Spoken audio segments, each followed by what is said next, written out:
নির্মীয়মান কারখানা থেকে পড়ে মৃত্যু শ্রমিকের। শ্রমিক দিবসের সকালেই ক্ষতিপূরণের দাবিতে ক্ষোভে এলাকাবাসী। উত্তেজনা কাকসার মাধব মাঠে। মৃত শ্রমিকের নাম সুমন মাঝি, বুদবুদের মারো এলাকার বাসিন্দা।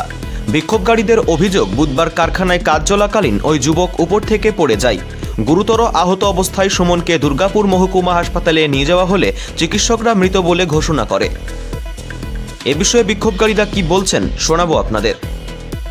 ধরুন, একটা গ্রামের ছেলে মারা গেছে, আমরা চাইছি যে সুস্থ মীমাংসা, যেটা কোনো ঝুট না, ঝামেলা না, মানে সুস্থভাবে আমরা চাইছি। কোম্পানি আসুক, এসে তার একটা যে ইন্স্যুরেন্স, যে টাকাটা প্রাপ্য, যে শ্মশান ঘাটে যে খরচা, সব কিছু সুস্থভাবে হোক। এছাড়া আমি কিছু চাই না, সুস্থভাবে যেটা দেবে সেটাই আমরা মেনে নেব, কিন্তু যেটা আসল প্রাপ্য সেটা যেন হয়। মানে এ তো বলছে নাকি কোনো সেফটি সিকিউরিটিও নয়, সেফটি সিকিউরিটি তো নাই, ব্যবস্থাই নাই।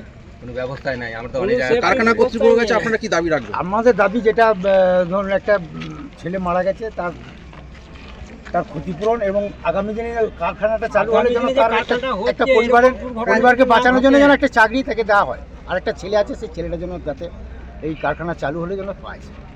কি কাজ করতে গিয়ে দুর্ঘটনা ঘটে? ওই ওপরে অ্যাঙ্গেল লাগা থেকে পড়ে মারা গেছে। আপনার নাম? স্বপন করা। Bureau report, activist Bangla.